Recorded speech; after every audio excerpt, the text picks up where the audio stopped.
அனைவருக்கும் வணக்கம். Jai Bala YouTube channel சார்பாக உங்களை அன்புடன் வரவேற்கிறேன். ஜெய் பாலா ஜெய் பாலா ஜெய் பாலா.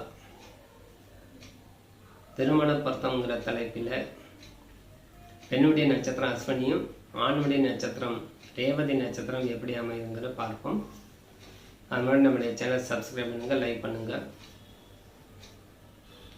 இப்போ பெண்ணுடைய நட்சத்திரம் அஸ்வினி மேசராசி. அது உங்கள் பேரெழுத்து சு சே சோ லா அப்படிங்கிறது வரும். இப்பேற்பட்ட பேரெழுத்துடையவர்கள் அஸ்வினி நட்சத்திரம் மேசராசி. அதே மாதிரி ரேவதி நட்சத்திரம் மீனராசி ஆணுடையது பார்க்கும்போது தே தோ சாசி, அதாவது தே தோ சாசிங்கிறது பேரெழுத்துடையவர்கள் இந்த ரேவதி நட்சத்திரம் மீனராசியாக இருக்கும். இப்போ இவர்களுக்கு எப்படி பொருத்தம் திருமண பொருத்தம் அமையுதுங்கிறது பார்ப்போம்.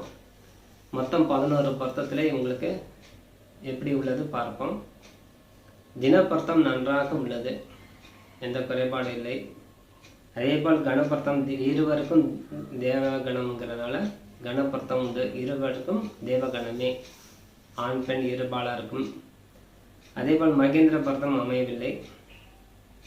ஸ்திரீ தீர்க்கம் நன்றாக உள்ளது, ஸ்திரீ தீர்க்க பொருத்தம் உத்தமம். அதே மாதிரி யோனி பொருத்தம் நன்றாக உள்ளது. பெண்ணுக்கு ஆண் குதிரையும் ஆணுக்கு பெண் யானைங்கிறதுனால யோனி பொருத்தம், மிருக பகை இல்லாதனால யோனி பொருத்தம் நன்றாக உள்ளது. அதே மாதிரி ராசி பொருத்தம் நன்றாக உள்ளது. ராசி அதிபதி பொருத்தம் உத்தமமாக உள்ளது, அதுவும் எடுத்துக்கலாம். வசிய பொருத்தம் அமையவில்லை.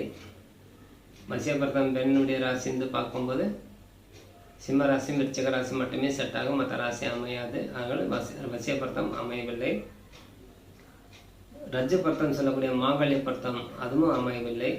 இவர்களுக்கு இருவருக்குமே பாத ரஜ்ஜுவாக இருப்பதால் ரஜ்ஜு பொருத்தம் அமையவில்லை. நாடி பொருத்தம் உள்ளது. பெண்ணுக்கு பார்சுவை நாடியும் ஆணுக்கு சமண நாடிங்கிறனால நாடி பொருத்தம் உண்டு. அதே போல் வேத பொருத்தம் உண்டு. ஆகவே மொத்தம் 11 பொருத்தத்தில் 8 பொருத்தம் நன்றாக உத்தமமாக உள்ளது. இருப்பினும் இந்த பொருத்தம் உத்தமமான பொருத்தமாக இருந்தாலும் மாங்கல்ய பொருத்தம் இல்லாததால் திருமணம் செய்யக்கூடாது. எப்பவுமே ரஜ்ஜு பொருத்தம் முக்கியம். ரஜ்ஜுங்கிறது மாங்கல்ய ஸ்தானம், அதான் மாங்கல்ய பொருத்தம் சொல்கிறோம். கழுத்து பொருத்தம் இருக்கா, கயிறு பொருத்தம் இருக்கா, மானைக்குடி இருக்கா, எல்லாம் ஒவ்வொரு ஊருக்கு உண்டான பாசை, அதெல்லாம் சரியான முறையில் அமையணும்னா அந்த மாங்கல்ய பொருத்தம் முக்கியமாக அமையணும். அந்த மாங்கல்ய பொருத்தம் அமைந்து விட்டால் வாழ்க்கை சிறப்படையும். ஆகவே இந்த ஜாதகம் ஒத்து வராது. 8 பொருத்தம் இருந்தாலும் திருமண பொருத்தத்துக்கு இந்த ஜாதகம் கூடவில்லை தான் சொல்லலாம். சில இடத்தில் ஏறுமுகம் இறங்குமுகம் எடுத்துக்கலாம், 27வது நட்சத்திரமாக இருப்பதால் எடுத்துக்கலாம் அப்படின்னு சொல்றது வழக்கம் உண்டு. இப்போதைக்கு அதெல்லாம் உண்டு, முந்தைய காலத்தில் அது கிடையாது. இல்லைன்னா இல்லை, அவ்வளோதான். உண்டு இல்லை. உங்கள் அப்பா காலத்தில் கேளுங்க, ஒரு பெரிய முதிர்ச்சி அடைந்த ஜோடர் போய் கேளுங்க, அவர் 2 வார்த்தை சொல்வார். இல்லைன்னா விட்டு தொலைக்க வேண்டியதானே அப்படின்பார். ஒன்றும் சொல்ல மாட்டார். இல்லைன்னா ஆயிடுச்சு, அது மேலே என்ன,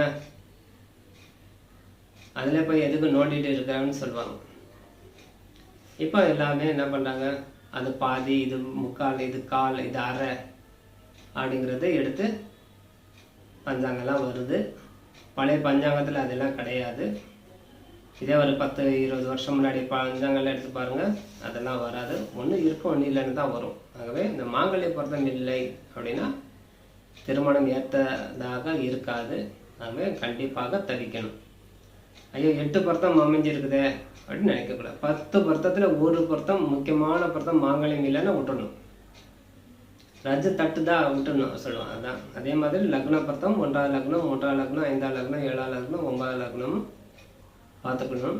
2வது 8வது 6வது 4வது 12வது விளக்கணும். அதே போல் திதி சூன்யம் தவிக்கணும். ஆணுக்கு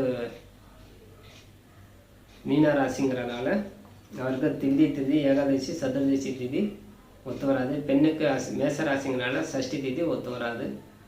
அது மட்டும் இல்லாமல் சந்திராஷ்டமம் பார்த்து திருமணம் செய்யணும்னு சொல்லி இந்த ஜாதகம் மொத்த பொருத்தத்திலே பார்க்கும்போது அஸ்வினி நட்சத்திரம் மேசராசி பெண்ணுடையது, மீனராசி உத்திரட்டாதி மீனராசி ரேவதி நட்சத்திரம் ஆணுடையது.